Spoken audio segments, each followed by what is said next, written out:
క్రీస్తు యేసునందు మమ్మల్ని అతి మిక్కిలిగా ప్రేమించిన మా ప్రియ పరలోకపు తండ్రి, ఈ రాత్రికాల సమయంలో ఈ చివరి కూడికలో మీ పిల్లలముగా మీ మాటలు ఆలోచించడానికి మమ్మల్ని అందరినీ ఎంతగానో ప్రేమించి మీరు మాకు ఇచ్చినటువంటి శ్రేష్టమైన అవకాశాన్ని బట్టి హృదయపూర్వకంగా కృతజ్ఞతాస్తుతులు చెల్లిస్తున్నాను తండ్రి. దయగలిగిన మా దేవ, మీ సత్యవాక్యమును సరిగా విభజించి ఉపదేశించుటకు గాను మీ సమయోచితమైన జ్ఞానమును, మరి ముఖ్యంగా మా యందు మీరు నివసింపజేసిన మా అందరి ఆదరణకర్త అయిన పరిశుద్ధాత్మని సహాయమును మెండుగా ప్రసాదించండి తండ్రి. మీ పిల్లలు కేవలం వినువారు మాత్రమే ఉండి తమను తాము మోసగించుకోకుండా వింటున్నటువంటి మాటల ప్రకారంగా ప్రవర్తించగలిగే ధన్యత ప్రతి ఒక్కరికి అనుగ్రహించమని త్వరలో మా కొరకు రాని ఉన్న మా ప్రభువును, మా ప్రియ రక్షకుడు, మీ ప్రియ కుమారుడైన క్రీస్తు యేసు వారి శ్రేష్టమైన అతి పవిత్రమైన నామంలో ఈ ప్రార్థన మనవులు అడిగి వేడుకొంచున్నాం మా కన్న తండ్రి, ఆమేన్. ప్రియమైన దేవుని వల్లరా, దేవాది దేవుని మహాకృపను బట్టి మరి ఒకసారి ఆయన యొక్క జ్ఞాన సంగతులు వినటానికి దేవుడు మనందరికీ ఇచ్చినటువంటి శ్రేష్టమైన అవకాశాన్ని బట్టి తండ్రి అయిన దేవునికి, కుమారుడైన క్రీస్తు వారి పేరిట హృదయపూర్వకంగా కృతజ్ఞతాస్తుతులు చెల్లిస్తున్నాను. యుగముల వరకు మనందరి ద్వారా నిత్యము దేవుని నామానికి మహిమ కలుగునుగాక, ఆమేన్. ప్రియులారా, దేవుడు వ్రాయించినటువంటి జ్ఞాన గ్రంథంలోని జ్ఞానవాక్కులు తరాలలో యుగాలలో మరుగు చేయబడి ఎవరైతే వాటిని కోరుకుంటారో, వాటిని తెలుసుకోవాలని ఆశపడతారో, ఆయా తరాలలో వారికి మాత్రమే దేవుడు వాటిని అనుగ్రహిస్తూ రావడం మనం చూస్తూ ఉన్నాం. ప్రియులారా, దైవజ్ఞానం అనేది చాలా విలువైనది, చాలా గొప్పది. ఆ దైవజ్ఞానంలో వ్రాయబడినటువంటి సంగతులు ఎక్కడ పడితే అక్కడ, ఎప్పుడు పడితే అప్పుడు మనకు దొరికేవి కావు. గనుక వాక్యం విత్తబడుతున్నప్పుడు ఆ వాక్యాన్ని స్వీకరించగలిగే మంచి మనసు, ఆ వాక్యాన్ని స్వీకరించి హృదయం అనే పలకల మీద వ్రాసుకుని వాటిని అనుసరించగలిగే సిద్ధపాటు తప్పనిసరిగా మనందరికీ కావాలి. అలాంటి మంచి మనస్సాక్షితోనే మీరు వాక్యం వినటానికి రావాలి. అప్పుడే ప్రయోజనం చేకూరుతుంది, ఫలితం లభిస్తుంది. లేని ఎడల ఎలాంటి ఫలితం మనకి రాదు. నష్టపోవడం తప్ప, సమయాన్ని వృధా చేసుకోవడం తప్ప మనకి ఎలాంటి ప్రతిఫలం కూడా లభించదు. ప్రియులారా, యేసుక్రీస్తు అనగానే ఈరోజు సమాజం అంతా కూడా సామాన్యుడు, ఒక మామూలు వ్యక్తి అనుకుంటుంది. ఒక మామూలు వ్యక్తి. క్రైస్తవులు కూడా ఆయన్ని చిన్నచూపు చూస్తూ ఉన్నారేమో అని అనిపిస్తూ ఉంటుంది. ఎందుకంటే కొందరు భయభక్తులు లేకుండా జీవిస్తున్నారంటే యేసుక్రీస్తు ఒక సామాన్యుడు అన్న భావన బహుశా వేళకు కూడా వచ్చి ఉండొచ్చు. మేబీ యేసుక్రీస్తు ఒక సామాన్యమైన వ్యక్తిని, ఒక మామూలు వ్యక్తిని అభిప్రాయపడుతున్నవారు ఈరోజు సమాజంలో చాలామంది ఉన్నారు. ఒక మామూలు వ్యక్తి ఏదో ఒక మతాన్ని స్థాపించాడు అన్న భ్రమలో బ్రతుకుతున్న వాళ్ళు కూడా ఈరోజు సమాజంలో చాలామంది ఉన్నారు. అంటే వాళ్ళకి యేసుక్రీస్తు అర్థం కాలేదని చెప్పాలి. యేసుక్రీస్తు అర్థమైతే ఆయన ఒక సామాన్యమైన వ్యక్తి అని ఎవరు అనరు. ఆయన ఒక సాదాసీదా వ్యక్తి, సామాన్యమైన వ్యక్తి, మామూలు వ్యక్తి అని ఎవరు అనరు. ఆయన అర్థం చేసుకునే ప్రయత్నం చేసిన వారికి ఆయన ఎంత గొప్పవాడో, ఆయన శక్తి సామర్థ్యాలు ఏంటో, ఆయనకున్న అధికారం ఏంటో ఇవన్నీ అర్థం అవుతాయి. ప్రియులారా, ఇప్పుడు మీకు ఒక విషయాన్ని చెబుతా. మీ ఇంట్లో బీరువాలు ఉన్నాయా?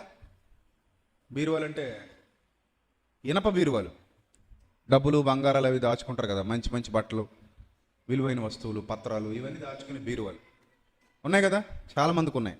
అవునా? చాలామంది ఇళ్లలో ఉన్నాయి. Very good. వాటి తాళాలు ఎవరి దగ్గర ఉన్నాయి? ఆ బీరువా తాళాలు ఎవరి దగ్గర ఉంటాయి? మీ పక్కింటి వాళ్ళ దగ్గర ఉంటాయా? మీ పక్కింటి వాళ్ళ దగ్గర ఉంటాయా మీ బీరువా తాళాలు? పోనీ మీ ఎదురింటి వాళ్ళ దగ్గర ఉంటాయా? మీ బంధువుల దగ్గర ఉంటాయా బీరువా తాళాలు? మరి ఎక్కడ ఉంటాయి మీ బీరువా తాళాలు? మీ దగ్గర ఉంటాయి. ఇప్పుడు వస్తూ ఆ తాళాలు తెచ్చేసుకున్న వాళ్ళు కూడా ఉంటారు. ఎందుకంటే విలువైన వస్తువులు ఉంటాయి. బంగారం, వెండి, ఇంటి దస్తావేజులు, మనం ఎవరికైనా అప్పులు ఇస్తే దానికి సంబంధించినటువంటి ప్రామిసరీ నోట్లు, చీటీ పుస్తకాలు, ఇలాంటివి ఏవైనా విలువైనవి అందులో ఉంటాయి. కాబట్టి కొంతమంది వస్తూ దాన్ని తెచ్చేసుకున్న వాళ్ళు ఉంటారు. లేకపోతే ఎవరికీ తెలియకుండా సీక్రెట్ ప్లేస్లో ఆ తాళాలు దాచుకుని వచ్చిన వాళ్ళు కూడా ఉంటారు. అంటే ఒకవేళ దొంగ ఇంట్లో దూరినా కూడా ఆడికి అస్సలు అనుమానం రాని ప్లేసుల్లో, బట్టల్లో మడతల్లో కానివ్వండి, ఏమైనా డబ్బాల్లో కానివ్వండి, పుస్తకాల మధ్యలో కానివ్వండి, ఇలా దాచుకుని వచ్చేవాళ్ళు ఉంటారు. మొత్తం మీద మీరు ఎక్కడ పెట్టినా ఆ తాళాలు ఎవరి దగ్గర ఉన్నాయి? మీ దగ్గరే ఉన్నట్టు. తాళాలు మీ దగ్గర ఉన్నంత వరకు బీరువా మీద అధికారం ఎవరిది? మీదే. తాళాలు మీ దగ్గర ఉన్నాయంటే బీరువా మీద అధికారం ఎవరు చెప్పండి? మీదే కదా, అవునా? మీ ఇంటి తాళాలు మీ దగ్గర ఉన్నాయి, డోర్ లాక్, అధికారం ఎవరిది? మీదే. పూర్వం కూడా కోడళ్ళు వచ్చినప్పుడు మంచి అత్తగారులు గుత్తి ఎవరికి ఇచ్చేవారట? కోడలకి ఇచ్చేవారట. ఇంటి పెద్ద కోడలకి గుత్తి ఇచ్చేవారట. ఎందుకు? ఇక మీదట ఆర్థిక కార్యకలాపాలన్నీ నువ్వే చూసుకోవాలి తల్లి, you are my new home minister. అంటే నువ్వు మా కొత్త హోమ్ మినిస్టర్వి. నా పెద్ద కొడుకుని పెళ్లి చేసుకున్నావు కాబట్టి, ఇంటికి పెద్ద కోడలు కాబట్టి నువ్వు ఇక మీదట మాకు హోమ్ మినిస్టర్వి. ఇక మీదట ఇంటికి సంబంధించినటువంటి ఆర్థిక కార్యకలాపాలన్నీ ఎవరు చూసుకోవాలి? నువ్వే చూసుకోవాలి. సంసారాన్ని జాగ్రత్తగా చక్కదిద్దాలమ్మా, జాగ్రత్తగా చక్కబెట్టాలమ్మా. ఇదిగో గుత్తి నీ చేతిలోకి ఇచ్చేస్తున్నాను, తాళాలు గుత్తి. ఇక మీదట గల్లు గల్లు గల్లుమని నువ్వే పెట్టుకుని తిరుగు అనే ఒక సంప్రదాయం మన సమాజంలో ఉండేది. ఈ సంగతి మీ అందరికీ తెలియంది కాదు. అంటే తాళాలు ఎవరి దగ్గర అయితే ఉన్నాయో ఆ ఇంటి మీద పూర్తి అధికారం ఆ తాళాలు గలవారిదే. అర్థమవుతుందా? బీరువా తాళాలు ఎవరి దగ్గర ఉన్నాయో ఆ బీరువాలో ఉన్న అన్ని విలువైన వస్తువుల మీద అధికారం ఎవరిదే? ఆ తాళాలు ఎవరి దగ్గర అయితే ఉన్నాయో వాళ్ళది. అలాగే బ్యాంక్ లాకర్స్ ఉంటాయి, బ్యాంకులో లాకర్స్ ఉంటాయి. మనం విలువైనవి ఏమైనా ఉంటే బ్యాంకులో దాచుకోవచ్చు. మీ దగ్గర ఏమైనా బంగారం, విలువైన పత్రాలు, విలువైన వస్తువులు ఇంట్లో ఉంటే ప్రమాదం అనుకున్న వాళ్ళు ఏం చేస్తారు తెలుసా? నేరుగా తీసుకెళ్ళి ఎక్కడ పెడతారు? బ్యాంకులో లాకర్స్లో పెడతారు. అద్దెకు తీసుకుని లాకర్స్ రెంట్ పే చేస్తూ అక్కడ మన సొమ్ముకు భద్రత ఉంటుంది, మన వస్తువులకు భద్రత ఉంటుంది అనే భావనతో నేను వెళ్తే తప్ప అది ఓపెన్ అవ్వదు. ఎందుకంటే 2 కీస్ ఉంటాయి, ఒక కీ నీకు ఇస్తాడు, ఒక కీ ఆడ దగ్గర పెట్టుకుంటాడు. సో నీ కీ తీసుకెళ్తే తప్ప అది ఓపెన్ కాదు. దాని జత తాళపు చెవి ఇంకొకటి ఉండాలి. కనుక ఆ కీస్లో ఆ లాకర్స్లో దాచుకున్న వాళ్ళు చాలామంది ఉన్నారు. దాచుకుని చచ్చిపోయిన వాళ్ళు కూడా ఉన్నారు. ఎవరికి చెప్పకుండా దాచేసుకుని చచ్చిపోయిన వాళ్ళు కూడా ఉన్నారు. సో ఇది ఎంత ఎందుకు చెప్తున్నానంటే, తాళం ఎవరి దగ్గర ఉంటే ఆ పలానా వస్తువు మీద లేదా పలానా విలువైన సామాగ్రి మీద అధికారం ఎవరిది? తాళం కలిగిన వారిది అని మనకు అర్థమవుతుంది. యేసుక్రీస్తు ప్రభు వారి గురించి అర్థం చేసుకోవడానికి ఆయన గురించి వ్రాయబడినటువంటి మాటల్ని, ఆ సందర్భాల్ని జాగ్రత్తగా పరిశీలన చేయగలిగితే ఒక విలువైన సందర్భం దైవ గ్రంథంలో వ్రాయబడింది. మీరైనా బయట ఉన్న అన్యజనుడైనా సరే, ఎవరైనా సరే యేసుక్రీస్తుని అర్థం చేసుకునే స్థాయి ఈరోజు చాలామందికి లేదు. అందుకే నోటికొచ్చినట్టు వాగుతూ ఉంటారు. నోటికొచ్చినట్టు క్రీస్తుని గురించి కించపరిచి మాట్లాడడం, క్రీస్తుని అవమానపరిచి మాట్లాడడం, క్రీస్తుని గురించి హేళన మాటలు మాట్లాడడం. ఈరోజు సమాజంలో చాలామంది బుద్ధిహీనులు దీన్ని అవలంబిస్తున్నారు. కడవరి దినాల్లో ఉన్నాం కనుక సాతాను అనేక రకాలైన అస్త్రాలు ప్రయోగిస్తున్నాడు. వాడు ఎటు నుంచి బాణం వేసైనా సరే వాడి కాన్సెప్ట్ ఒకటే, ఎవరు పరలోకానికి వెళ్లకుండా చేయాలి, దేవుడు అనుగ్రహించిన రక్షణ సంకల్పంలోనికి ఎవరు రాకుండా చేయాలి. అదే వాడి కాన్సెప్ట్. అందుకే ఎంతోమందిని రేపుతున్నాడు. వాళ్ళందరూ ఈరోజు క్రీస్తు మీద బురద చల్లడానికి ప్రయత్నాలు చేస్తూ ఉన్నారు. క్రీస్తుని ఏదో విధంగా సమాజానికి తక్కువ వాడిగా చూపించాలని ప్రయత్నపడుతున్నారు. వాళ్ళు ఎంత ప్రయత్నపడినా అది వాళ్ళ వల్ల కాదు. కారణం, అగ్నిని మలినమైనదిగా చూపించాలని అనుకోవడం మనిషి యొక్క అవివేకం. ఎందుకంటే అగ్నికి ఉన్న స్వభావమే మలినాన్ని తీసివేసే స్వభావం. ఆ అగ్నినే మలినంగా చూపించాలనుకోవడం మనిషి యొక్క అవివేకం, అజ్ఞానం. ఈరోజు క్రీస్తు కూడా ఆయన పవిత్రత మీద, ఆయన పరిశుద్ధత మీద, ఆయన యథార్థత మీద, ఆయనకున్నటువంటి ఔన్నత్యం మీద దెబ్బ కొట్టాలని ఏదో చేయాలని అనుకోవడం అంతా అది వాళ్ళ పిచ్చితనం, అది వాళ్ళ అజ్ఞానం, అది వాళ్ళ అవివేకం. యేసుక్రీస్తు ప్రభు వారు ఆయనకున్న అధికారం, ఆయనకున్న గొప్పతనం, ఆయనకున్న ఔన్నత్యం వాళ్ళకి అర్థమైతే వాళ్ళు అలాంటి పిచ్చి పనులు చేయడానికి సాహసించరు. అదేవిధంగా యేసుక్రీస్తు ప్రభు వారికి ఉన్నటువంటి ఆ సర్వాధికారం క్రైస్తవులకు కూడా చాలామందికి సరిగా బైబిల్ చదవకపోవటం వలననో, లేకపోతే సరైన బోధన విధానం వాళ్ళ దగ్గర లేకపోవటం వలననో, లేకపోతే వాళ్ళలో సరైన విశ్వాస జీవితం, వినుట వల్ల అయిన విశ్వాస జీవితం కలగకపోవటం వలననో, వారి మనోనేత్రాలకు గుడ్డిదనం కలిగి వారు అంధకారంలో ఉండిపోవడం వలననో యేసుక్రీస్తు ప్రభు వారి యొక్క సర్వాధికారం కూడా ఈరోజు క్రైస్తవ్యంలో చాలామందికి అర్థం కాలేదు. యేసుక్రీస్తు అంటే ఒక సామాన్యుడిగా క్రైస్తవులు భావిస్తున్నారు. అందుకే భయభక్తులు లేకుండా చాలామంది ఉన్నారు. అంటే ఆయన ఒక హంబుల్ పర్సన్, అంటే ఎంత హంబుల్ అంటే ఎంత తగ్గింపు స్వభావం, అంటే నువ్వు ఎన్ని ద్రోహపూరితమైన కార్యక్రమాలు చేసినా కూడా ఆయన నేమి అనడు అనే స్వభావంతో ఆయన చూస్తున్నారు. కరుణామయుడు దయామయుడు అనగానే నువ్వు ఊహించుకునేది చాలా ఎక్కువ. ఎంత కరుణామయుడు అంటే నేను రోజు పాపాలు చేస్తాను, ఆయన కరుణిస్తూ ఉన్నాడు అన్నంతగా ఊహించుకుంటున్నారు. ఎంత దయామయుడు అంటే నేను ఎంత దుర్మార్గుడినైనా ఇలాగే కొనసాగుతున్నా, నా ప్రభు నన్ను పరలోకానికి తీసుకెళ్ళిపోతాడు అనే భ్రమలో ఈరోజు చాలామంది కొనసాగుతున్నారు. కానీ ప్రభు ఎక్కడ అలాంటి వెసులుబాటు కల్పించలేదు. మీరు ఎలా అయినా బతకండి, మీకు నచ్చినట్టు ఎలా అయినా జీవించండి, మిమ్మల్ని పరలోకానికి తీసుకెళ్ళిపోతాననే వెసులుబాటు బైబిల్ గ్రంథంలో ఎక్కడ మనకు కనబడదు. దేవుడు అలాంటి భావాల్ని ఎక్కడ బహిర్గతం చేయలేదు. సో ఖచ్చితత్వంతో యథార్థమైన బోధ, ఉన్నది ఉన్నట్టుగా కొండ బద్దలు కొట్టినట్టుగా మాట్లాడినటువంటి విధానమే యేసుక్రీస్తు ప్రభు వారి దగ్గర మనం చూడగలుగుతున్నాం. దైవ గ్రంథాన్ని జాగ్రత్తగా పరిశీలన చేస్తే. అంతేగాని మనకు నచ్చిన కోణంలో, మనకు నచ్చిన భావాలతో, మనకు నచ్చిన విధంగా అర్థం చేసేసుకునే పరిస్థితి లేదు. కానీ ఈరోజు క్రైస్తవంలో చాలామంది అలా ఉన్నారు. అలా ఉన్నారు కాబట్టే విచ్చలవిడితనానికి అలవాటు పడ్డారు. భయం లేకుండా, భక్తి లేకుండా, ఇష్టానుసారమైన జీవితాలు జీవించడానికి సిద్ధపడుతున్నారంటే కారణం వాళ్ళు ఏదో లోకుగా చూస్తున్నారు ప్రభువుని. అంటూ ఉంటారు కదా అప్పుడప్పుడు, లోకు కట్టేసారండి వీడు అంటారు. లోకు కడితే మాట విండని, తల్లి భయం లేదు, తండ్రి భయం లేదు, వీడు లోకు కట్టేసాడు, ఇలాంటి మాటలు మాట్లాడుతూ ఉంటారు. సో అలాగే లోకుగా చూస్తున్నారు. దానివల్ల నష్టం, ఎంత నష్టం జరగబోతుందో వాళ్ళకి తెలియదు. సరిగా అర్థం చేసుకోక, ఇది సరిగా అర్థం చేసుకుంటే ఆ భావాలు రావు. సరిగా అర్థం చేసుకుంటే ఒంట్లో వణుకు పుడుతుంది. సరిగా అర్థం చేసుకుంటే దడెక్కిపోతాం. అర్థం కాక, దగ్గరికి వెళ్ళక, ఇంకా లోతు తెలియక, రుచి చూడక, దెబ్బ తగలక ఏమనుకుంటున్నారంటే ఏముండదండి, అంత మామూలే, సరా మామూలే అనుకుంటున్నారు. దెబ్బ ఒక్కటి గట్టిగా తగిలితే అప్పుడు అర్థమవుతుంది. కానీ ఇక్కడున్న విషయం ఏంటంటే దెబ్బ తగిలాక మళ్ళీ అర్థం చేసుకునే అవకాశమే ఉండదు. అది మర్చిపోకండి. దీర్ఘశాంతం అయిపోయిన తర్వాత నిత్యనాశనం. దీర్ఘశాంతంలోంచి బయటకు వచ్చావా నిత్యనాశనం. నిత్యనాశనానికి వెళ్ళిన తర్వాత మళ్ళీ దీర్ఘశాంతం అంటే అది కుదరదు. ఒకటి దాటి రెండులోకి వెళ్తావు, రెండు దాటి ఒకటిలోకి రావడం ఉండదు. దీర్ఘశాంతం పూర్తయిన తర్వాత నిత్యనాశనంలోకి వెళ్తారు మీరు. సో నిత్యనాశనంలోకి వెళ్ళిపోయిన తర్వాత మళ్ళీ దీర్ఘశాంతంలోకి వస్తామంటే అది అసలు ప్రకృతి విరుద్ధం, బైబిల్ విరుద్ధం. కాబట్టి అదేమీ లేదు, అలాంటి వెసులుబాటు ఏమీ మీకు లేదు. ఇప్పుడు ఓవరాల్గా అటు అన్యజనులు కానివ్వండి, ఇటు క్రైస్తవులు కానివ్వండి, యేసుక్రీస్తు ప్రభువారిని ఎలా అర్థం చేసుకుంటున్నారు, ఆయనకున్న శక్తి సామర్థ్యాలు ఏంటి, ఆయనకున్న క్యాపబిలిటీ అనేది మీరు ఆలోచన చేస్తే చూద్దాం. ఒక వచనాన్ని చూద్దాం. మీ అందరూ మీ బైబిల్ తెరిచి వ్రాయబడినటువంటి ఒక వచనాన్ని జాగ్రత్తగా చూడగలిగితే ప్రియులారా, ప్రకటన గ్రంథం 3వ అధ్యాయము, ప్రకటన గ్రంథం 3వ అధ్యాయము 7వ వచనం నుంచి చూద్దాం. ప్రకటన గ్రంథం 3వ అధ్యాయము 7వ వచనం నుంచి జాగ్రత్తగా చూడాలి.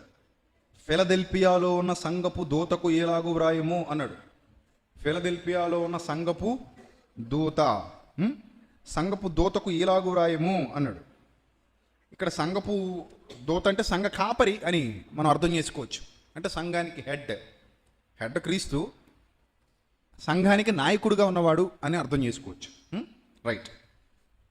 ఫిలదెల్ఫియాలో ఉన్న సంఘపు దూతకు ఇలాగూ రాయము, దావీదు తాళపు చెవి కలిగి, అండర్లైన్ చేసుకోండి, దావీదు తాళపు చెవి కలిగి, దావీదు తాళపు చెవి అన్నాడు. దావీదు తాళపు చెవి కలిగి, ఎవడును వేయలేకుండా తీయువాడు, ఎవడును వేయలేకుండా తీయువాడు. ఆయన తలుపు తీస్తే తాళంతో ఇక ఎవడు ఆ తలుపును వేయలేడు. తర్వాత ఎవడును తీయలేకుండా వేయువాడు అన్నాడు. అంటే ఒక్కసారి ఆయన తాళం వేసేస్తే ఇంకెవ్వడు తీయలేడు. చూడాలి జాగ్రత్తగా, వచనాలు చాలా జాగ్రత్తగా చూడాలి, చాలా జాగ్రత్తగా చూడాలి. దావీదు తాళపు చెవి కలిగి, దావీదు తాళపు చెవి, కీ డేవిడ్స్ కీ, దావీదు తాళపు చెవి కలిగి, ఎవడును వేయలేకుండా తీయువాడు, ఎవడును తీయలేకుండా వేయువాడు. అంటే ఈ రెండు సందర్భాలు చూస్తుంటే ఆయన తలుపు వేస్తే ఎవడు తీయలేడు, ఆయన తలుపు తీస్తే ఎవడు వేయలేడు. అంటే తీయాలన్నా వేయాలన్నా సంపూర్ణమైన అధికారం ఎవరిదే? క్రీస్తుది. తీయాలన్నా వేయాలన్నా ఆ తాళపు చెవి ఆయన దగ్గరే ఉంది. దావీదు తాళపు చెవి అన్నాడు. దావీదు తాళపు చెవి కలిగి అన్నాడు. సత్యస్వరూపేగు పరిశుద్ధుడు చెప్పు సంగతులేమనగా అని అంటున్నాడు. ప్రియులారా, ఏమంటే జాగ్రత్తగా ఈ సందర్భాన్ని మనం ఆలోచన చేస్తుంటే ఈయన దగ్గర ఏదో దావీదు తాళపు చెవి ఉంది. ఈ దావీదు తాళపు చెవి ఈయన దగ్గర ఉండటాన్ని బట్టి ఈయన ఏదో తీయగలడట, ఈయన ఏదో వేయగలడట. అది ఈయనకి తప్ప ఎవరికి సాధ్యం కానే కాదంటున్నాడు. బైబిల్ చదివేటప్పుడు మనకి చాలా వచనాలు రాత్రి చెప్పాను కదా అర్థం కావు. ఆసక్తి, ఇంట్రెస్ట్ ఎవరికైతే ఉంటుందో వాళ్ళకే బైబిల్ బాగా అర్థమవుతుంది. కలిగిన వానికే ఇవ్వబడును, లేని వాని వద్ద నుండి కలిగినది కూడా తీసివేయబడును. మీరేం నేర్చుకోలేరు బైబిల్, మీ బతుకులు ఇంతే ఇలా తెల్లారిపోవడమే. ఇంట్రెస్ట్ లేకుండా, దేవుణ్ణి ప్రేమించకుండా ఎవ్వడు ఆయన దగ్గరకు చేరటం అసాధ్యం, ఆయన్ని సంతోషపెట్టడం అసాధ్యం, ఆయన ఆనంద పెట్టడం అసాధ్యం, ఆయనతో కలిసి నడవడం అసాధ్యం. ఉదయకాలంలో అద్భుతమైన సందేశాన్ని విన్నారు యెహోవా సన్నిధిని గురించి వచ్చినవారు. మరి రానివారికి అది మిస్ అయింది. మాకు వాట్సాప్ ఉంది కదండి, యూట్యూబ్ ఉంది కదండి అంటారా? అంటారు మీరు. ఇలాంటి పనికిమాల తెలివితేటలు బాగానే వస్తాయి. వాట్సాప్లో వస్తుందిలేండి, ఎలాగా మీ యూట్యూబ్ ఛానల్లో మేము ఉన్నామండి, మేము సబ్స్క్రైబ్ చేసుకున్నాం, నోటిఫికేషన్ వచ్చేస్తుందని అనేవాళ్ళు కూడా ఉంటారు. అంటే ఇక బుద్ధి ఇంక వీళ్ళు లేట్ అయిపోయింటే అవకాశం ఉన్నంత మేరకు దగ్గరగా వాక్యం ప్రకటింపబడుతుంది. దూరంగా ఉన్న వాళ్ళ కోసం యూట్యూబ్, దూరంగా ఉన్న వాళ్ళ కోసం వాట్సాప్, దగ్గరగా ఉన్న వాళ్ళకి యూట్యూబ్లు వాట్సాప్లు ఎందుకు? అసలు మేము యూట్యూబ్ వాట్సాప్ ప్రజల్లోకి తీసుకెళ్ళేది దూరంగా ఉన్న వాళ్ళ కోసం. పాపం ఎక్కడో దేశ విదేశాల్లో పనులు చేసుకుంటూ ఇతర రాష్ట్రాల్లో, ఇతర గ్రామాల్లో, జిల్లాల్లో వాళ్ళకి సత్యం అందక వాక్యం కోసం ఎదురు చూస్తున్న వాళ్ళ కోసం అవి చేసాం. అంతేగాని దగ్గర ప్రాంతాల్లో ఉన్న వాళ్ళ కోసం యూట్యూబ్ వాట్సాప్ అవసరం లేదు. భార్యో భర్త విదేశాల్లో ఉన్నారనుకోండి, స్కైప్లోనో వాట్సాప్ వీడియో కాల్లోనో టెలిగ్రామ్లోనో వీడియో కాల్లో ఫోన్లో మాడుకుంటే అర్థం ఉంది. ఆ పక్క గదిలో మొగుడు, ఈ పక్క గదిలో భార్య వడుకు ఫోన్లో మాడుకుంటే ఏమైనా బాగుందా? అలాగే ఎవరైనా ఉంటారా? ఆ పక్క గదిలో పడుకుని ఏం చేస్తున్నావు, బాగున్నావా? బాగున్నానండి, మీరు ఎలా ఉన్నారు, అంత క్షేమమేనా అంటే ఎలా ఉంటుంది? దరిద్రంగా ఉంటుంది చూసేవాళ్ళకి. వీళ్ళిద్దరిని మెంటల్ హాస్పిటల్ వేసేయండి. ఆ పక్క గదిలో ఆడి పడుకున్నాడు, ఈ పక్క గదిలోనేమో ఏం పడుకుంది, ఫోన్ బిల్లు ఉత్తిరేనేమో జియో ఏదో పెట్టాడు ఫ్రీగాను, అందుకని వీళ్ళు ఇలాగే ఉన్నారు, ఇలా తగలడ్డారని అనుకుని పిచ్చి హాస్పిటల్ వేసేయమంటారు మిమ్మల్ని. ఇప్పుడు దూర ప్రాంతాల్లో ఉంటే అందమే, కాదనలేదు. వీడియో కాల్ అయినా మాట్లాడుకోండి, ఆడియో కాల్ అయినా మాట్లాడుకోండి. దగ్గర ఉన్నప్పుడు వాక్యం వదిలేసి వాట్సాప్లో చూస్తాం, లేకపోతే టెలిగ్రాముల్లో చూస్తాం అంటే ఎదురుగా విన్న స్పందన వేరు కదా. ఇప్పుడు వాట్సాప్లో, యూట్యూబ్లో ఎడిటింగ్లు ఉంటాయి, ఇక్కడ ఎడిటింగ్లు ఉంటాయా? ఉండవు. కాబట్టి అవన్నీ దృష్టిలో పెట్టుకోవాలి మీరు. రైట్. ఇప్పుడు చాలామంది స్వభావం ఏంటంటే వాక్యం మీద ఇంట్రెస్ట్ తగ్గిపోయి ఏదో ఇప్పుడైనా రావాలని వచ్చారు. కొంతమంది రావాలని వచ్చారు చూడండి, అక్కడక్కడ ఉంటారు, జాగ్రత్తగా పక్కేసేస్తారు. టైం దాటిందంటే అసలు మెల్లిగా కుర్చీలకో తలుపులకో గోడలకో జారబడిపోతారు, వెనకనకన ఉంటారు. మహానుభావులు మరి వాళ్ళు ఎందుకు వస్తారో నాకు ఇప్పటికే అర్థం లేదంటే మరి ఆ సీక్రెట్ ఏంటో. ఆ పడుకునేది ఇంట్లో పడుకుని చావచ్చు కదా అనిపిస్తుంది నాకు చాలాసార్లు. ఇక్కడికి వచ్చి ఇక్కడ తొలడం ఎందుకు, ఓగడం ఎందుకు, తాగినోళ్ళగా అదేదో ఆ పూనకం ఏదో ఇంట్లో వచ్చేస్తే అక్కడే పడుకోవచ్చు కదా.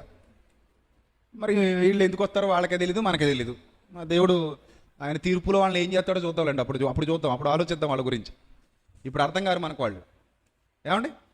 కాబట్టి ఎక్కడైతే ఇంట్రెస్ట్ ఉంటుందో అక్కడే దేవుని జ్ఞానం బాగా లభిస్తుంది.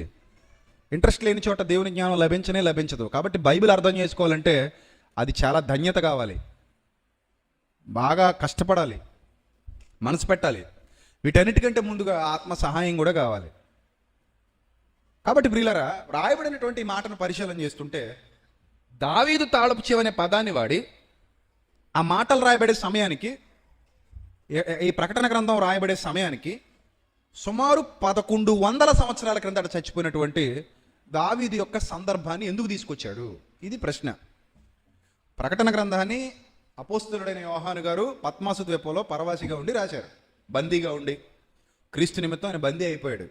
అన్యజనులైన రోమా ప్రభుత్వం కానివ్వండి, ఆనాటి యూదులు కానివ్వండి, ఆనాటి అన్యజనులు కానివ్వండి, క్రైస్తవ్యాన్ని స్వీకరించలేదు. ఇప్పుడు ఎలా అయితే అన్యజనులు అందరూ రెచ్చిపోతున్నారో, పూర్వకాలంలో కూడా అన్యజనులు అలాగే అల్లరి చేశారు. అపోస్తల కార్యాల్లో ఆ మాట రాయబడుతుంది, అన్యజనులు ఎలా అల్లరి చేసిరి. కీర్తన గ్రంథంలో దావీదు చెప్పిన ప్రవచనాన్ని మరలా అపోస్తలు కోట్ చేస్తారు. ఇప్పుడు అల్లరి ఎలా అయితే చేస్తున్నారో క్రీస్తు విషయంలో, ఆ రోజు కూడా ఈ మార్గం విషయం ఏం జరిగింది? అల్లరి జరిగింది. అరే మతం మార్చేస్తున్నారు, అలా చేసేస్తున్నారు, ఇలా చేసేస్తున్నారు, బలవంత మత మార్పిడి అంటారు, అదంటారు, ఇదంటారు. ఎక్కడ ఏం కానీ బలవంత మత మార్పిడి ఎక్కడ ఉందండి? నాకు తెలియక అడుగుతాను. మిమ్మల్ని మీరు ఎవరినైనా బలవంతంగా మతం మార్చేశారా? చెయ్యొద్దండి.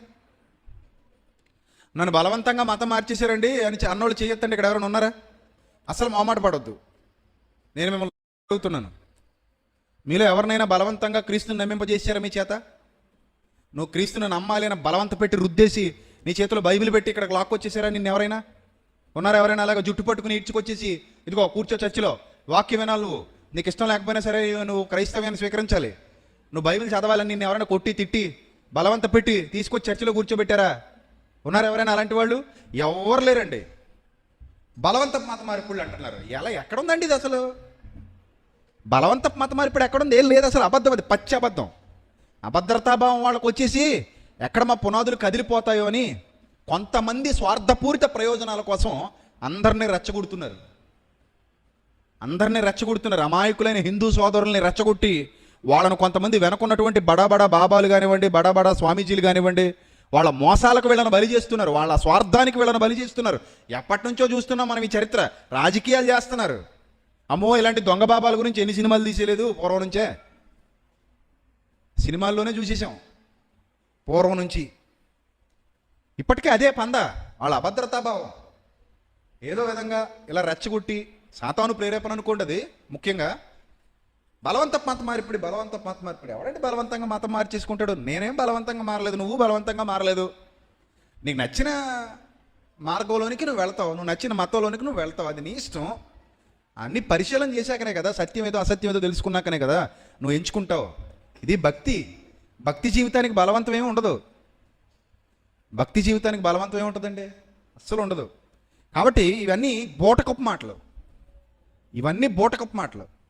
ఇప్పుడు బలవంత మత మార్పిడి అంటున్నావు, అదే బలవంత మత మార్పిడి నువ్వు చేసేయచ్చు కదా మరి, అంతే కదా. ఇప్పుడు అవతలోడు బలవంతంగా మతం మార్చేశాడు, నువ్వు కూడా మార్చే బలవంతంగా నీ వల్ల అయితే. నీ వల్ల అవదా? చూసారా, ఇవి బూటకప్పు మాటలు అంటే. ఆనాడు అపోస్తలులు సత్యాన్ని సత్యంగా ప్రకటిస్తున్నందుకు చాలామంది మూర్ఖులు వారిని కొట్టారు, తిట్టారు, ఈ మార్గం విషయం అల్లరి కలిగించారు, దూషణ మాటలు మాట్లాడారు. ఈరోజు కూడా సమాజంలో అలాంటివి జరగడం మనం చూస్తున్నాం. అయినా భయపడాల్సిన పని లేదు. ప్రభువు మనకు సహాయకుడు. లోకము నన్ను ద్వేషించుచున్నది కనుక ఆ లోకము మిమ్మును కూడా ద్వేషిస్తుంది. ఇందులో పెద్దగా ఆశ్చర్యపోయే పని లేదు. లోకం ప్రభువునే ద్వేషించింది. ప్రభువును వెంబడించే మనల్ని ద్వేషించదా? ఖచ్చితంగా ద్వేషిస్తుంది. సో ఈరోజు చాలామంది మత ద్వేషకులు, మత ఛాందసవాదులు ద్వేషిస్తూ ఉన్నారు క్రీస్తుని. వాళ్ళ ప్రతిఫలాన్ని వాళ్ళే పొందుకుంటారు. ఏదో రోజు అన్నీ బట్టబయలు అవుతాయి కదా, ఆ రోజు సత్యం తెలుసుకుని రొమ్ము బాదుకుని ఏడుస్తారు. అది వదిలేయండి. ఇప్పుడు అసలు విషయం ఏంటంటే, పద్మాసు ద్వీపంలో పరవాసిగా ఉన్నటువంటి యోహాను గారు అప్పటికి 1100 సంవత్సరాలు అవుతుందండి. ఎవరు చచ్చిపోయి? దావీదు గారు చచ్చిపోయి, సుమారుగా చరిత్ర ప్రకారంగా. అప్పటికి 1100 సంవత్సరాలైన దావీదును ఉద్దేశించి మాట్లాడుతూ, ఆ దావీదు దగ్గర ఉన్న తాళపు చెవి ఎవరి దగ్గరకు వచ్చేసింది అంటున్నాడు? యేసుక్రీస్తు దగ్గరకు వచ్చేసింది అంటున్నాడు. ఇంతకీ దావీదు దగ్గర ఏ తాళపు చెవి ఉండేది? యేసుక్రీస్తు దగ్గరికి ఆ తాళపు చెవి ఎలా వచ్చింది? ఆలోచిస్తే దావీదు గారి దగ్గర ఒక అంతఃపురానికి ఒక తలుపుకు ఒక తాళపు చెవి, ఆయన చచ్చిపోవడం, అది మట్టిలో ఎక్కడో కప్పడిపోవటం, తర్వాత యేసుక్రీస్తు ప్రభు వారు నడుచుకుంటూ వెళ్తుంటే అది కాలికి తగలడం, ఆయన తీసేసుకోవడం. ఇలా అర్థం చేసుకున్నా తప్పే ఉందండి, మన ఇష్టం అండి.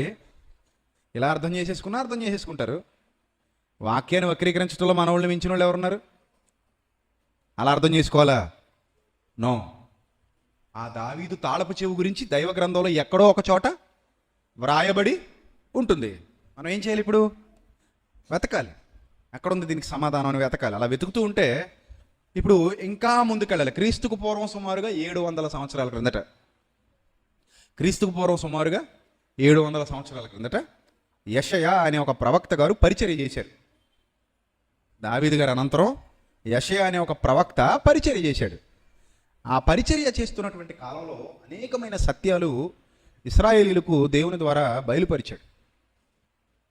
ఆ యెషయా గ్రంథంలో ఈ దావీదు గారి తాళపు చెవిని గూర్చినటువంటి ఒక ఇన్ఫర్మేషన్ ఇవ్వబడింది. చూద్దామా? రైట్. యెషయా గ్రంథం 22వ అధ్యాయము. దయచేసి అందరూ బైబిల్ ఓపెన్ చేయండి. యెషయా గ్రంథం 22వ అధ్యాయం. దయచేసి అందరూ బైబిల్ చూడాలి. యెషయా గ్రంథం 22వ అధ్యాయము 20వ వచనం నుంచి చూద్దాం. యెషయా గ్రంథం 22వ అధ్యాయము 20వ వచనం నుంచి చాలా జాగ్రత్తగా చూడాలి. చాలా విలువైన సందేశాలు మీరు వింటున్నారు. మీకు ఇలాంటి ఇన్ఫర్మేషన్ ఎక్కడ దొరకదు. సో కాన్సన్ట్రేషన్గా వాక్యం వినండి. యెషయా గ్రంథం 22వ అధ్యాయము 20వ వచనం. ఆ దినమున నేను నా సేవకుడును హిల్కియా కుమారుడునగు ఎల్యాకీమును పిలిచి అతనికి నీ చొక్కాయిని తొడిగించి నీ నడికట్టు చేత అతని బలపరిచి నీ అధికారమును అతనికి ఇచ్చేదను అంటున్నాడు. అతడు యెరూషలేము నివాసులకును యోధా వంశస్థులకును తండ్రి అగును. దేవుడు ఒక ఇద్దరిని ఉద్దేశించి మాట్లాడుతూ, ఒకడు అధికార దుర్వినియోగం చేస్తున్నాడు కనుక తన ప్రజల మీద మరొకడిని అధికారిగా నియమిస్తాను అని చెప్తున్నాడు. సందర్భాలు మీరు జాగ్రత్తగా చూడాలి. ప్రవక్తల లేఖనాల్లో గూఢమైన సంగతులు ఉంటాయి. ఆ గూఢమైన సంగతులు ఏ సందర్భంలో ఎలా వ్రాశారు అనేవి మనం జాగ్రత్తగా పరిశీలన చేస్తుంటేనే, దేవుడు ఇక్కడ ఈ సందర్భాన్ని ఉద్దేశించి మాట్లాడుతున్నారు, దేవుడు ఇక్కడ ఇలా వ్రాయించడానికి ప్రధానమైన కారణం ఇంకోటి అనే వాస్తవాలు మనకు వెలుగులోకి వస్తాయి. ఇదంతా మనం లేఖనాలను జాగ్రత్తగా పరిశోధన చేస్తేనే అర్థమవుతుంది. రైట్. ఇప్పుడు ఒక వ్యక్తి అధికార దుర్వినియోగం చేయడాన్ని బట్టి మరో వ్యక్తికి దేవుడు ఏమిస్తున్నాడు? అధికారం ఇస్తున్నాడు. అతన్ని తీసివేసి అతన్ని తొలగించి ఇతనికి అధికారం ఇస్తున్నాడు. 19వ వచనంలో అదే చెప్తున్నాడు చూడండి. నీ స్థితి నుండి యెహోవానగు నేను నిన్ను తొలగించదను, నీ ఉద్యోగము నుండి ఆయన నిన్ను త్రోసివేయును. అంటే నిన్ను తీసేసి, నీ అధికారాన్ని తీసేసి మరొకరికి నేను ఏమిస్తాను? అధికారం ఇస్తాను అని చెప్తున్నాడు. ఆ సందర్భం మీరు 22వ అధ్యాయం అంతా చదువుతూ ఉంటే మనకు ఆ సందర్భం అర్థమవుతుంది యెషయా గారి కాలంలో. రైట్. అప్పుడు 22వ వచనానికి వచ్చేసరికి ప్రవచనాత్మకమైన మాటలు బయలువెళుతున్నాయి. ప్రవచనాలు, ప్రవక్త నోటి వెంట బయలువెడిలినటువంటి ప్రవచనాలు. ఈ 22వ వచనం నుంచి వస్తున్నటువంటి ఆ ప్రవచనాత్మకమైన మాటలను మనం జాగ్రత్తగా ఆలోచన చేయగలిగితే చూడండి ఏమంటున్నాడు. నేను దావీదు ఇంటి తాళపు అధికార భారమును అతని భుజము మీద ఉంచెదను అన్నాడండి. నేను దావీదు ఇంటి తాళపు అధికార భారము. ఇంటి తాళం అంటున్నాడు. దావీదు ఇల్లు. ఏది దావీదు ఇల్లు? దావీదు ఇల్లు ఏది? ఏ ప్రజలనైతే దేవుడు దావీదుకు అప్పగించాడో అదే దావీదు ఇల్లు. ఏ సంఘాన్నైతే దేవుడు దావీదు చేతిలో పెడుతున్నాడో ఆ సంఘమే దావీదు యొక్క ఇల్లు. దాని అంతటి మీద అధికారం ఎవరు? ఇప్పుడు దావీదు. ఒక రాజ్యం మీద అధికారం ఎవరు? రాజు. దావీదుని ఇశ్రాయేలీయుల మీద రాజుగా నియమించాడా లేదా? దేవుడు నియమించాడు. సౌలును తీసేశాడు. సౌలును తీసేసి ఎవరిని పెట్టాడు? దావీదుని పెట్టాడు. ఇప్పుడు అధికారం, సర్వాధికారం ఎవరిది? దావీదుది. ఇప్పుడు చూడండి ఏమంటున్నాడు. దావీదు ఇంటి తాళపు అధికార భారమును అతని భుజం మీద ఉంచుదను, అతడు తీయగా ఎవడును మోయజాలడు. చూసారా, ఎక్కడో యేసుక్రీస్తు ప్రభు వారికి కనెక్ట్ అయ్యే మాటలు ఇవి మనం ఎక్కడ చదువుకున్నాం? ప్రకటన గ్రంథంలో చదువుకున్నాం. అంటే ప్రకటన గ్రంథంలో వ్రాయబడిన ఆ సందర్భాన్ని ఉద్దేశించి క్రీస్తుకు పూర్వం 700 సంవత్సరాల క్రిందటే, అంటే వ్రాయబడిన ఆ మాటలకి సుమారు 800 సంవత్సరాల ముందటే మాట్లాడుతున్నారు ఎవరు? ప్రవక్త అయిన యెషయా గారు. బైబిల్ గొప్పతనం అదే ప్రియులారా. సంవత్సరాల కాలం ఉంటుంది మధ్యలో, అంతరం, చాలా పెద్ద అంతరం ఉంటుంది. కానీ ఆ వచనానికి ఈ వచనానికి ఏముంటుంది? సంబంధం ఉంటుంది, లింక్ ఉంటుంది. ఇలాంటి ప్రాశస్త్యం కలిగినటువంటి గ్రంథం భూమి మీద బైబిల్ తప్ప మరొకటి లేదు. అర్థమవుతుందా? ఇలాంటి 100 సంవత్సరాల ఆంతర్యంలో ఈ లింకప్ అయ్యి వచనాలకు మధ్య లింకప్, ఇలాంటి గ్రంథం బైబిల్ తప్ప మరొకటి లేదు. సగర్వంగా చెప్పొచ్చు, సగర్వంగా. మిగిలిన ఏ పుస్తకాలకి ఈ స్థాయి లేదు. మిగిలిన ఏ పుస్తకాలు ఇప్పటి వరకు ఈ స్థాయిని అందుకోలేదు. అందులో వ్రాయబడిన విషయాలు ఒకదానికొకటి పొంతం లేకుండా ఏవేవో రాసుకుంటూ వెళ్ళిపోయినప్పటికీ 100 సంవత్సరాల అంతరంలో ఒక ప్రశ్న, ఆ ప్రశ్నకు 100 సంవత్సరాల క్రిందట జవాబు. ఇది విచిత్రం.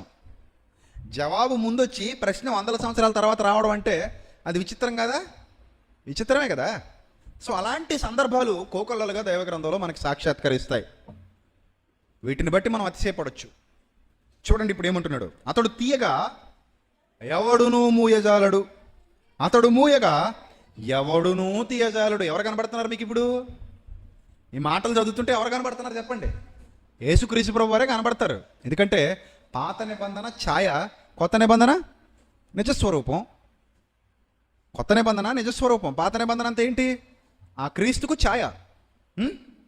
రైట్. అతడు తీయగా ఎవడును మూయజాలడు, అతడు మూయగా ఎవడును తీయజాలడు. దిట్టమైన చోట మేకు కొట్టినట్టు నేను అతని స్థిరపరిచెదను. స్థిరమైపోద్దట ఆయన రాజ్యం. చూడండి, దిట్టమైన చోట మేకు కొట్టినట్టు నేను అతని స్థిరపరిచెదను.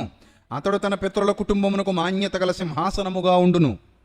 గిన్నెల వంటి పాత్రలు, బుడ్ల వంటి సమస్తమైన చిన్న చెంబులను, అనగా అతని పితరుల సంతాన సంబంధులకు పిల్ల జల్లలందరినీ అతని మీద వ్రేలాడించెదరు. అంటే అందరికీ ఆయనే ఆధారం అవుతాడు. సైన్యములకు అధిపతికి యెహోవా ఇలాగు సెలవిచ్చుచున్నాడు. ఆ దినమున దిట్టమైన చోట స్థిరపరచబడిన ఆ మేకు ఓడదీయబడి తెగవేయబడి పడును, దాని మీదనున్న భారము నాశనమగును, ఇలాగు జరుగునని యెహోవా సెలవిచ్చి ఉన్నాడు. ఇవన్నీ పూర్వకాలపు ఆ రాజుల కాలంలో జరిగినటువంటి సందర్భాలను ఉద్దేశించి ఉదహరించి మాట్లాడుతూ మధ్యలో ఎవరిని కలిపారు? క్రీస్తుని గురించిన సందర్భాలు కలిపారు. అంటే ప్రవక్త రాస్తున్నటువంటి ఆ మాట ఇది ఎవరిని ఉద్దేశించి వ్రాయబడింది అని మనం అనుకునే లోపు అందులో క్రీస్తు సాక్షాత్కరిస్తూ ఉంటారు. ఆ ప్రవచనంలో ఎక్కడో క్రీస్తుని గురించినటువంటి సందర్భం మనకు తారసపడుతూ ఉంటుంది. అది దైవ గ్రంథం యొక్క ప్రత్యేకత.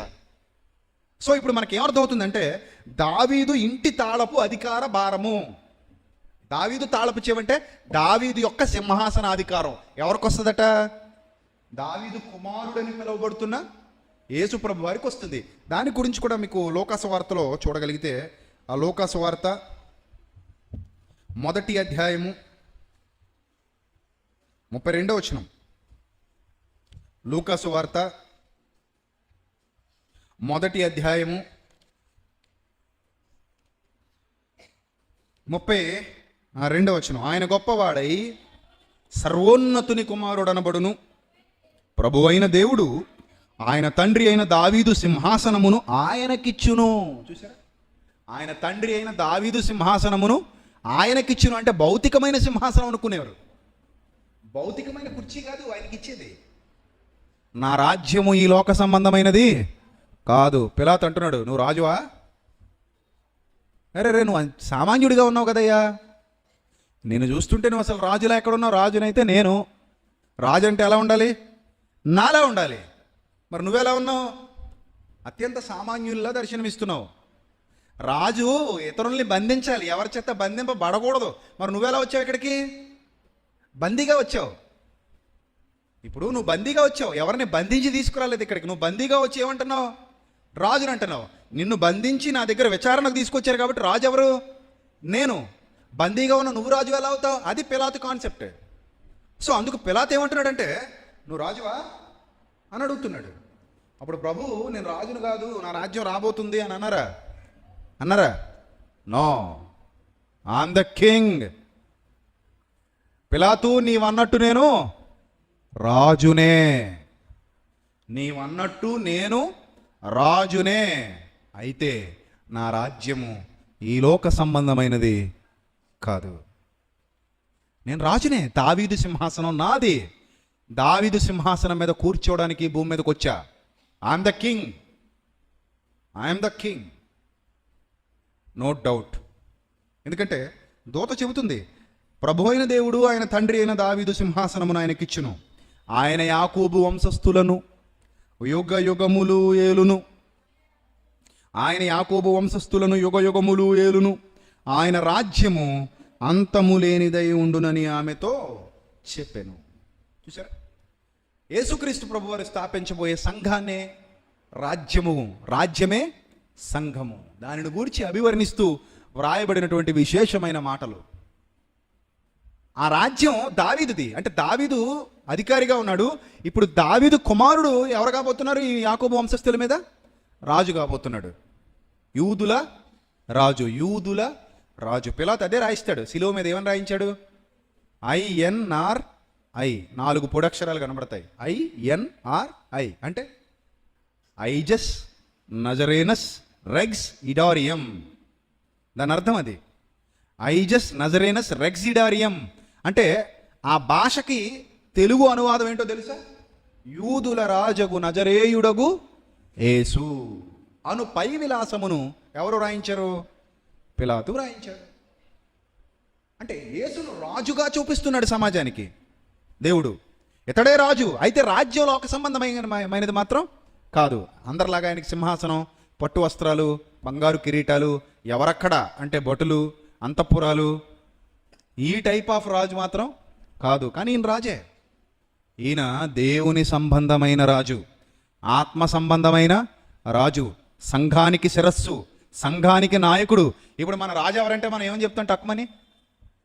ఎవరు మన రాజు? యేసురాజు. మన రాజు ఎవరు? యేసురాజు.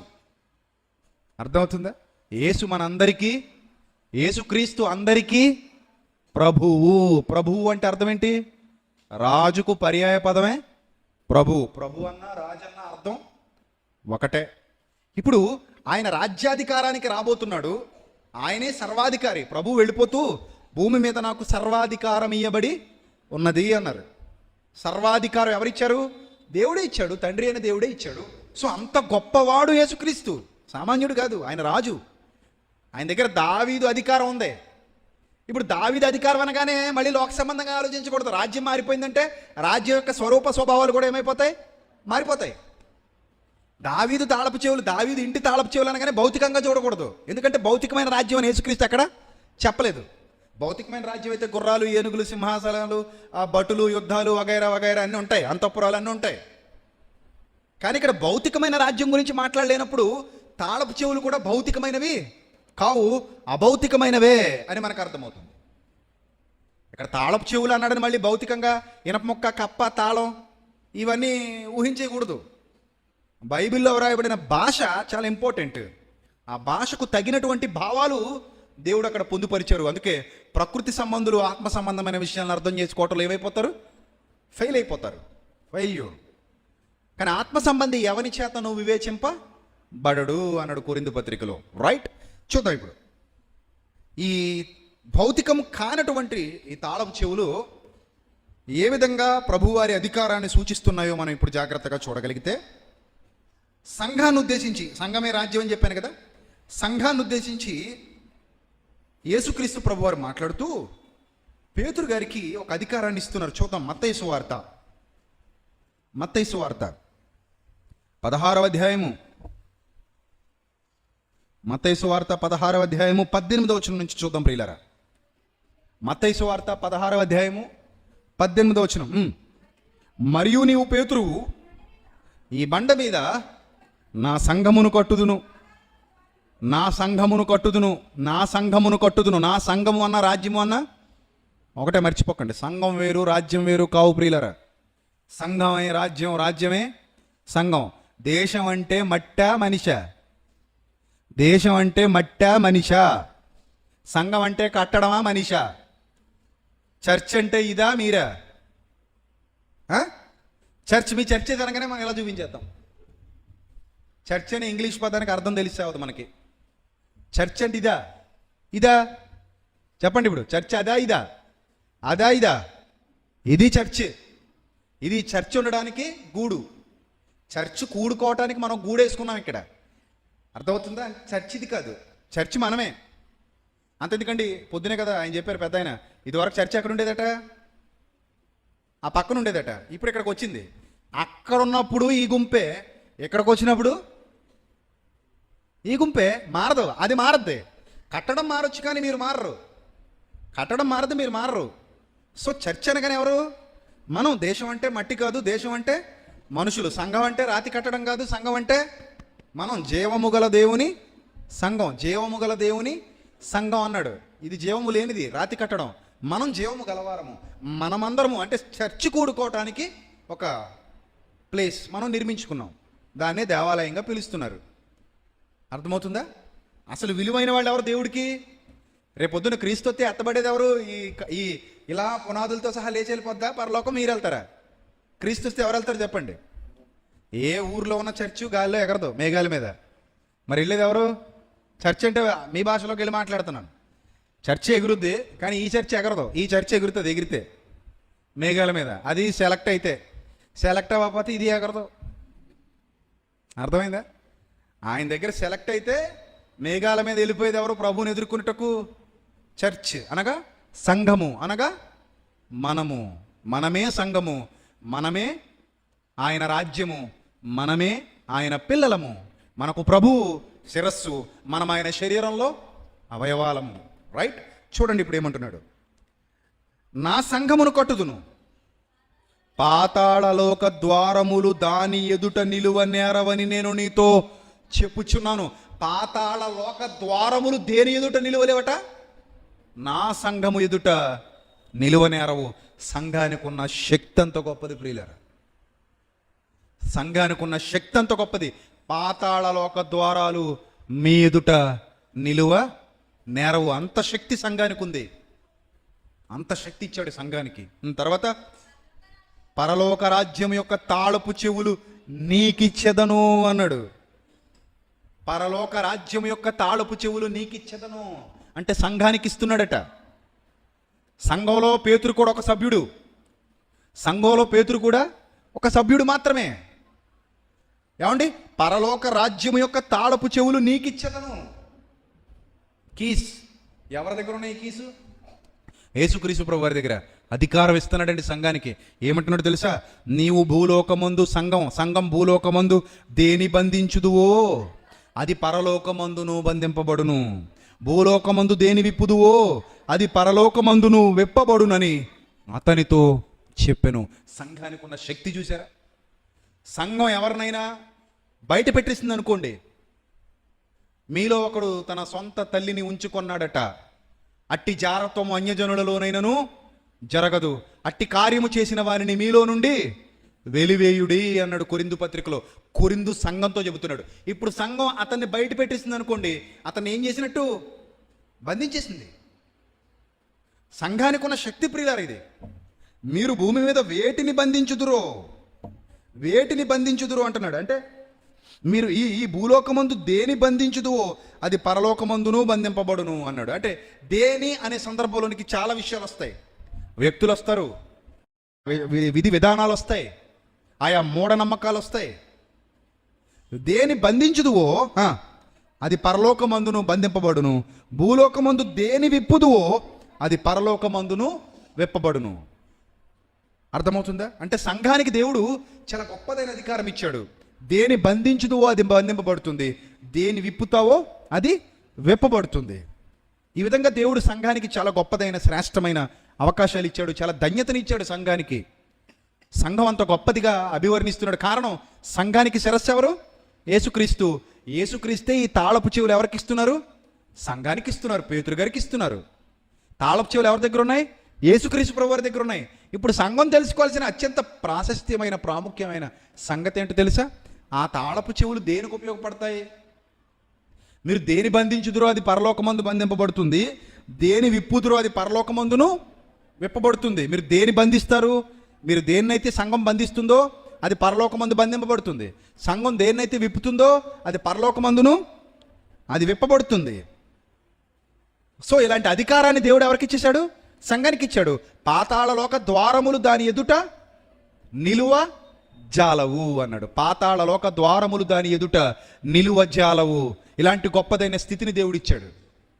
అజ్ఞానాన్ని బంధించవలసింది మీరే, జ్ఞానాన్ని ఓపెన్ చేయవలసింది మీరే. సంఘము ద్వారా తన యొక్క నానా విధమైన జ్ఞానము ఇప్పుడు తెలియబడవలనని ఉద్దేశించి అంటాడు. సో అజ్ఞానంలో కొట్టుమిట్టాడుతున్న అజ్ఞానుల్ని బంధించవలసింది దేవుని వాక్యం ద్వారా మీరే. వారికి వాక్యంతో తీర్పు తీర్చేది కూడా మీరే. వాక్యం ఎప్పుడైతే ప్రకటింపబడుతుందో సర్వ మానవాళికి ఏం తీర్చబడుతుంది? వాక్యమే తీర్పు తీరుస్తుంది, వాక్యమే తీర్పు తీరుస్తుంది. ఆ వాక్యాన్ని బట్టే ఒక వ్యక్తి పరలోకానికి వెళ్ళాలా లేకపోతే నరకాగ్నికి జారిపోవాలనేది నిర్ణయింపబడుతుంది.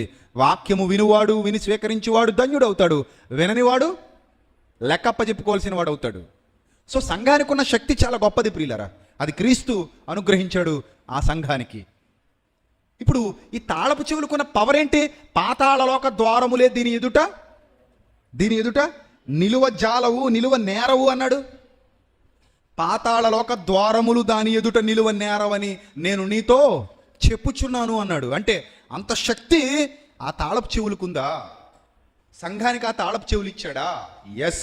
ఆ శక్తి ఎక్కడిదో, ఎలాంటిదో, ఆయనకు ఎంత శక్తి ఉందో, యేసుక్రీస్తుని ఇంతకాలం మీరు ఎలా అర్థం చేసుకున్నారో, ఆయన్ని ఎలా అర్థం చేసుకోవాలో వణుకు పుట్టే ఆ మాటలు. ప్రపంచంలో ఎవరికి లేనటువంటి ఆ గొప్ప సార్వభౌమ అధికారం ఎవరికి ఉందో తెలుసా? యేసుక్రీస్తుకే ఉంది. భూమి మీద ఉన్న ప్రభుత్వాలు మహా అయితే దేశాల్ని, రాష్ట్రాల్ని, ఇంకా గొప్పగా మాట్లాడుకుంటే ప్రపంచాల్ని పరిపాలిస్తాయేమో. అయినప్పటికీ ఈ భూమి మీద ప్రపంచాన్ని పరిపాలించిన చక్రవర్తులు కూడా సముద్రాన్ని బంధించలేకపోయారు.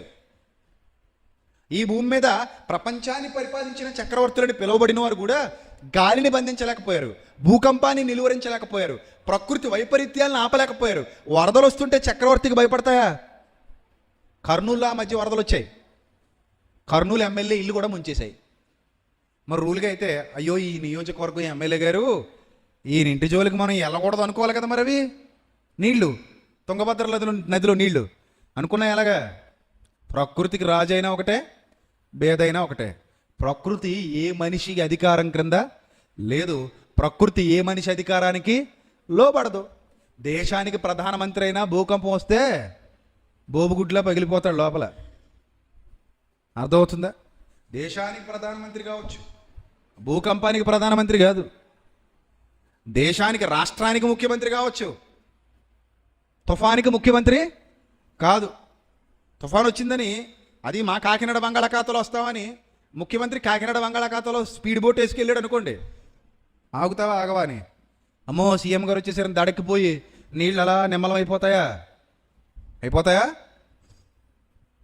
కేవలం మనుషుల మీద అధికారి నువ్వు, అంతే. ఏ అధికారి అయినా కేవలం మనుషుల మీద అధికారి. కానీ యేసుక్రీస్తు కేవలం మనుషుల మీద కాదు, సర్వాధికారి. ఎంత గొప్ప సర్వాధికారో తెలుసా? ఎంత గొప్ప సర్వాధికారో తెలుసా? ఆయనకున్న ప్రత్యేకత, ఈ భూమి మీద యేసుక్రీస్తుకు మాత్రమే ఉన్న ప్రత్యేకత. ఆ తాళపు చెవులు ఆయన దగ్గరే ఉన్నాయంటే ఆ ప్రత్యేకత ఏంటి?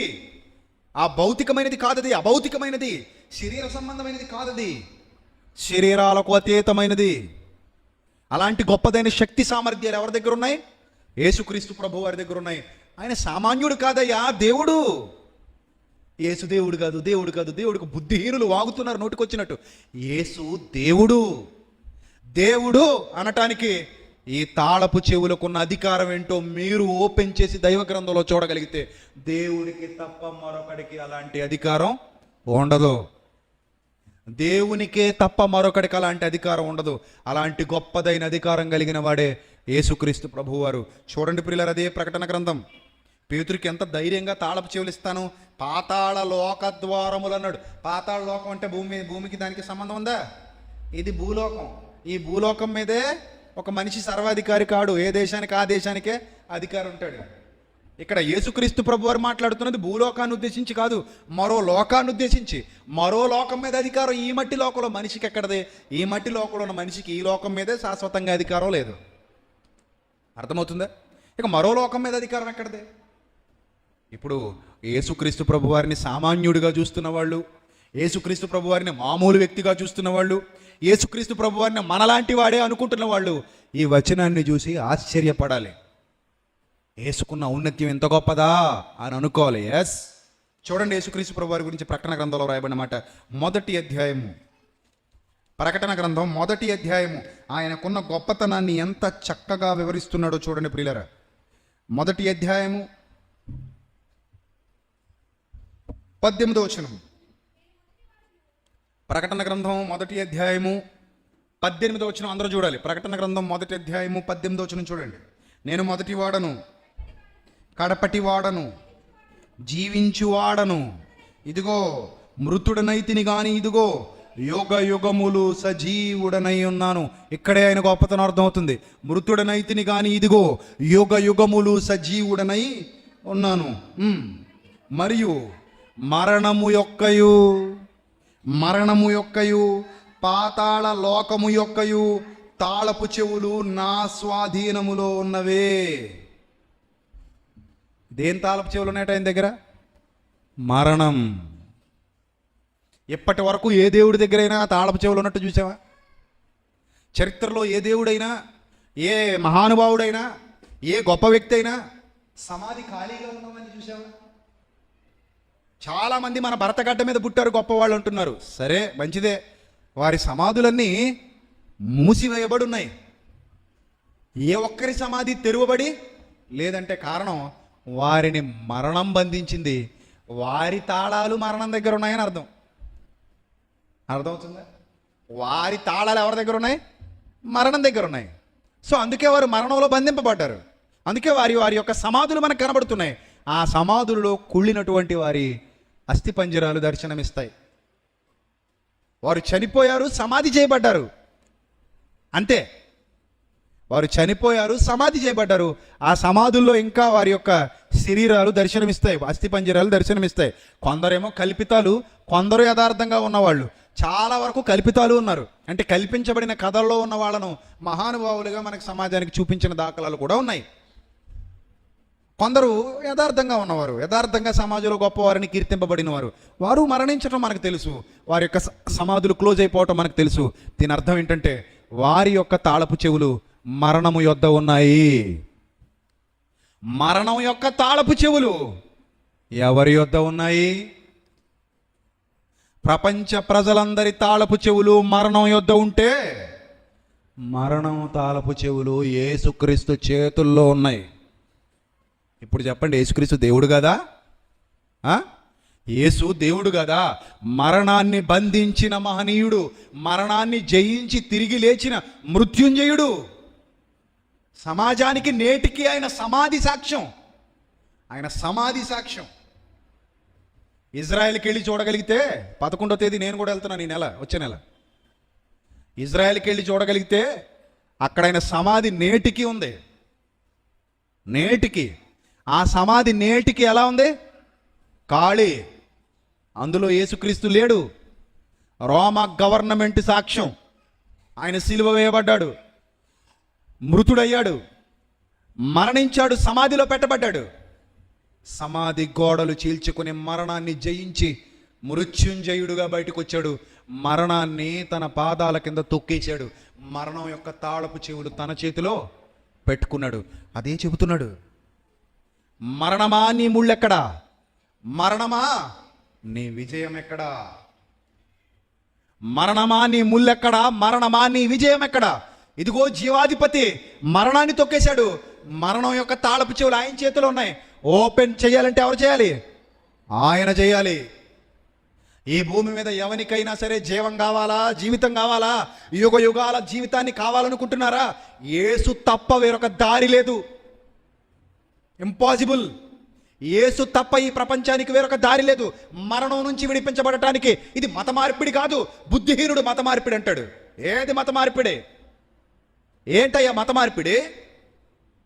భూమి మీద మరణవశం అయిపోతున్న ప్రతి మనిషిని తిరిగి బ్రతికింపజేయగలిగే సమర్థుడు జీవాధిపతి యేసుక్రీస్తు.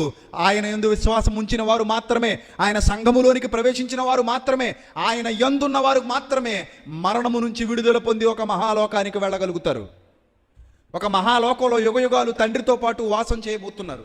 ఇలాంటి ఒక గొప్ప అవకాశాన్ని ప్రభు అనుగ్రహించారు. ఆ అధికారం ఆయన చేతుల్లో ఉంది. మరణము నుంచి విడిపించగలిగే సమర్థుడు. అది ఆయన అధికారం. అది చెప్పటానికే భూమి మీద ఉండగానే లాజరును లేపి చూపించాడు. 4 రోజులైపోయిన శవం కుళ్ళిపోయింది, లేపి చూపించాడు. అప్పుడు ఆ దుర్మార్గులు, శాస్త్రులు, పరిచయులు, ఇప్పుడున్న మత ఛాందసవాదులు లాంటి వాళ్ళే వాళ్ళు కూడా. వాళ్ళు ఏమనుకున్నారంటే లేచిన లాజరుని చంపేద్దాం అనుకున్నారు. ఎందుకు? సాక్ష్యం లేకుండా చేయాలని. ఆ తర్వాత యేసుక్రీస్తుని చంపేద్దాం అనుకున్నారు. అర్థమవుతుందా? యేసుక్రీస్తును చంపాలనుకున్నారు, చంపేశారు. 3వ దినాన చావును చంపి బయటకు వచ్చేశాడు. అది ఆయన గొప్పతనం. ఆయన చంపేసి ఆయన మరణంలోనికి పంపించి ఈయన లాక్ అయిపోయాడు అనుకున్నారు. అర్థమవుతుందా? వాళ్ళు అనుకుంటున్నారు ఎస్ జీసస్ వాజ్ లాక్డ్, అంటే ఇంకేసుక్రీస్తు ప్రభు వారు ఎప్పటికీ బయటికి రాలేడు, లాక్ చేసేసాం అనుకున్నారు. నో, చావును చంపి బయటకు వచ్చేసాడు. మరణాన్ని జయించి మృత్యుంజయుడిగా తిరిగి వచ్చాడు. ఆ మరణపు తాళపు చెవులు నా దగ్గర ఉన్న ఆయన సమాజానికి ప్రకటించాడు. దేవుడయ్యా, దేవుడు. దేవుడు కాని ఎడల ఎంత అధికారం ఆయనకు ఉండదు. ఆయన దేవుడు, సర్వోన్నతుడైన దేవుని కుమారుడు. ఆయనకున్న అధికారం అంత గొప్పది.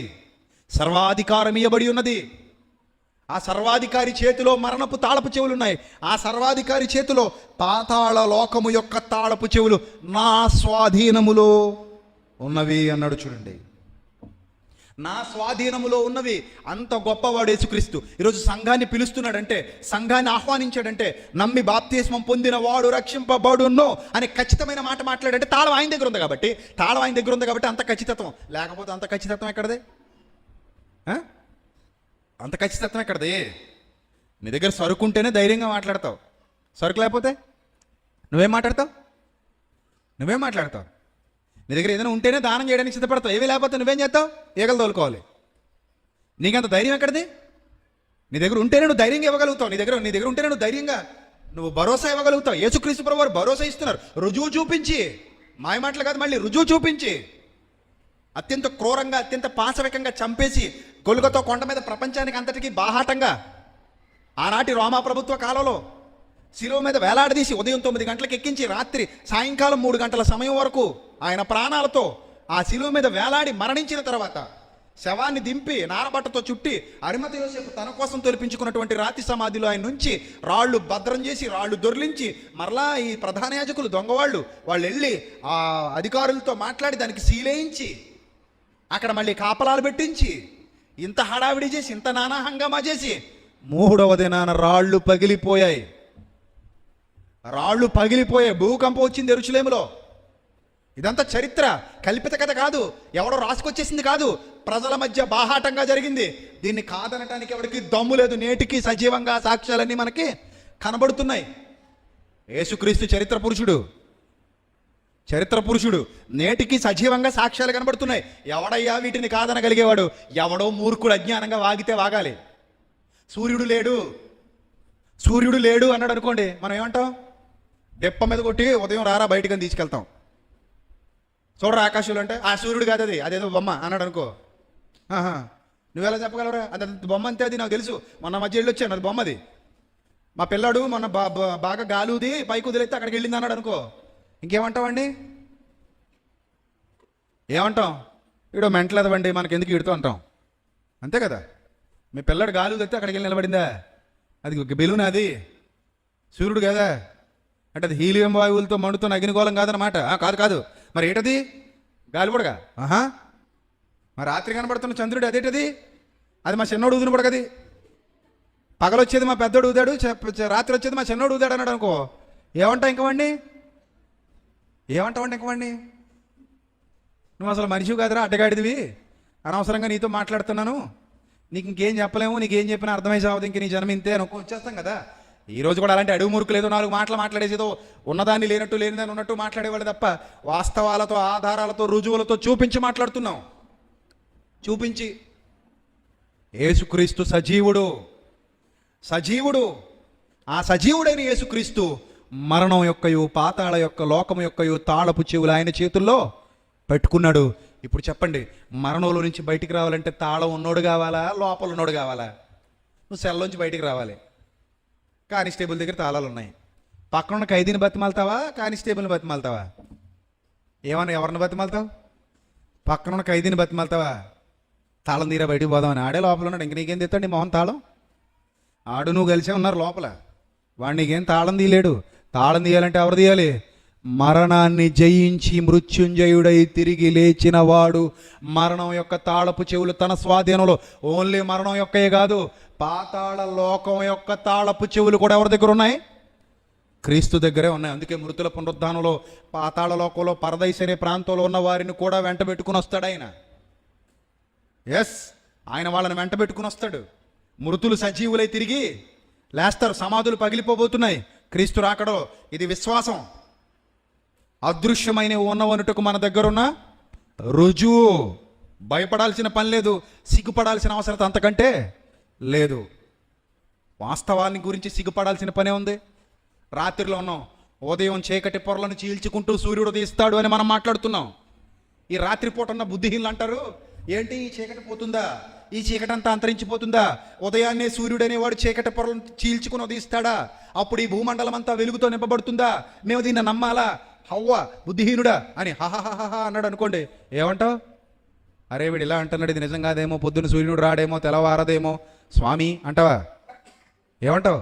తెల్లవారుతుంది, సూర్యుడు ఉదయిస్తాడు, చీకటి పొరలను చీల్చుకుని బయటకు వస్తాడు, అప్పుడు ఈ చీకటంతా మాయమైపోతుంది, సూర్యుని వెలుగులు ఈ భూమి మీద ప్రసరిస్తాయి, చూడరా ఉదయం వరకు అంటావు. అంతేనా? వేచి చూడు ఉదయం వరకు అంటావు. నీకంత నమ్మకం ఏంటంటే అదే విశ్వాసం దైవ గ్రంథంలో రాయబడిన విశ్వాసం. మనం ముందటి తరాలలో చూసిన భక్తులు కళ్ళతో చూసి పరిశుద్ధాత్మ ప్రేరణతో వ్రాసి అనేక భాషలలోనికి తర్జుమా చేయబడి అనువదించబడి దైవ గ్రంథం మన చేతులకు వస్తే తరాలుగా ప్రకటింపబడుతున్న ఈ దైవ గ్రంథంలోని మాటలు మతాలు కావు. వ్రాయబడిన మాటలు మతం కాదు. మతాన్ని ఎవరి మీద బలవంతంగా రుద్దే ప్రయత్నం అంతకంటే కాదు. అసలు మన బోధనా విధానం సరిగా అర్థం చేసుకుంటే, నీకు ఇష్టమైతే విను, కష్టమైతే పో. ఎవరు బోధిస్తారండి ఇలాగా? ఎవరినైనా బతిమాలతాం? ఎప్పుడైనా చూసారు? ఎప్పుడైనా ఎవరైనా బతిమాలటం? బాబా మా యేసుబాబు నమ్మండి, మా యేసుబాబు నమ్మండి. చిచ్చి సిగ్గులేదు అలా అడుక్కోవడానికి? ఎవడు చెప్తాడు అలాగా? నేనైతే అసలు చెప్పను అలాగా. అలా చెప్పేవాళ్ళని కూడా గడ్డి పెడతాను. యేసుక్రీస్తుని నమ్మని అడుక్కోవడం ఏంటి? అడుక్కోవడం ఏంటయ్యా? అడుక్కోవాల్సిన అవసరత లేదు. అడుక్కోవాల్సిన అవసరత లేదండి. యేసుక్రీస్తుని అర్థం చేసుకున్న ప్రతివాడు తప్పక నమ్మి తీరతాడు. బాబు గాలి పీల్చుకోండి ఏమన్నా అడుక్కుంటావా? బాబు నీళ్ళు తాగండి అని ఎవడన్నా అడుక్కుంటావా? బాబు అన్నం తినండి అని ఎవడైనా అడుక్కుంటావా? ఆకలేసినోడు వస్తాడు, అన్నం తింటాడు, పోతాడు. అడుక్కునే పని లేదు. స్వార్థ ప్రకటించండి అంతే. నమ్మితే రక్షణ, నమ్మకపోతే వాడి కరం వదిలేయండి. మీరేం చేస్తారు? మీరు చెప్పారు కదా, చెప్పడం వరకే మీ బాధ్యత. ఎవరిని గడ్డం పట్టుకుని బాబా బతిమలాడి తీసుకోవాల్సిన అవసరం ఏమీ లేదు. సో ఇది మత మార్పిడి కాదు. స్వార్థ ప్రకటించమన్నాడు, ప్రకటిస్తున్నాం అంతే. అయిపోయింది. దట్స్ ఆల్, అయిపోయింది. ఇదేం మత మార్పిడి కాదు, మతం మార్చేది కాదు. పాతాళ లోకం యొక్కయు మరణము యొక్కయు తాళపు చెవులు ఎవరి దగ్గర ఉన్నాయి? ఆ తాళపు చెవులు ఎవరి దగ్గర ఉన్నాయి? సాక్షాత్తు యేసుక్రీస్తు ప్రభు వారి దగ్గర ఉన్నాయి. మరి ఆయన అంటే ఏమనుకుంటున్నారు? అంత గొప్పవాని అధికారం క్రింద మనం ఉన్నాం. అంత మహోన్నతుని అధికారం క్రింద మనం ఉన్నాం. సర్వలోకానికి రక్షకుడు, సర్వలోకానికి పాలకుడు, సర్వలోకాన్ని సృష్టించి లయపరచగలిగే సమర్థుడు యేసుక్రీస్తు. కలిగి ఉన్నదేది ఆయన లేకుండా కలగలేదు. కలిగినవన్నీ ఆయన రాకడతోనే సమాప్తం కాబోతున్నాయి. ఆయన రాకడే సమస్తానికి సమాప్తం. కాబట్టి ప్రియులరా, ఆయన రాకడలో మీరు ఆయనతో కూడా ఈ అద్భుతాన్ని చూసి ఈ అవకాశాన్ని సంపాదించుకుని యుగముల వరకు ఉండాలనుకుంటున్నారా? అలా అయితే ఆ మహనీయుని గురించి సంపూర్ణంగా అర్థం చేసుకుని విధేయతతో ఆయన అడుగుజాడల్లో నడవండి. ఆయన బోధలే మనకు ప్రామాణికాలు, ఆయన మాటలే మనకి శిరోధార్యాలు, ఆయన కొలిచి ఇచ్చిన కొలతలే మనందరికీ ఆదర్శాలు. వాటి యందు నిలకడగా నిలిచి ఉండి దేనిని పట్టించుకొనక, దేని గురించి ఆలోచించక ఆయన యందుండి నడుచుకోవడమే మన విధి, మన కర్తవ్యం. ఆయనను పోలి నడవడమే మన విధి, మన కర్తవ్యం. కారణం, మరణ భయం మనకు లేదు. క్రీస్తునందున్న వారికి, క్రీస్తు యేసునందున్న వారికి ఏ శిక్షా విధియు లేదు. మరణపు ఉరులను అరికట్టి, మరణాన్ని పగులగొట్టి, మరణపు తాళపు చెవులు తన చేతిలో పెట్టుకున్నవాడు మనలను మరలా జీవింపజేయగలిగే సమర్థుడు. మరణము నుండి బయటకు తీసుకొచ్చి నిత్య జీవితాన్ని శాశ్వతంగా మనకివ్వగలిగే సమర్థుడు. అలాంటి యేసుక్రీస్తును ప్రేమతో సేవించండి. అలాంటి యేసుక్రీస్తును ప్రేమతో అనుసరించండి. ఆయన యందు భయభక్తులు కలిగి నడుచుకోండి. ఆయన అడుగు జాడల యందు నిబ్బరముగా నిలిచి ఉండండి. అప్పుడు అట్టి అవకాశాన్ని మీరు స్వతంత్రించుకుంటారు. అట్టి ధన్యత దేవుడు మీకు, మీ కుటుంబాలకు, మీ సంఘమునకు, వాక్యం వింటున్న బిడ్డలందరికీ సదాకాలము సమృద్ధిగా అనుగ్రహించునుగాక. తలలు వంచండి, ప్రార్థన చేసుకుందాం.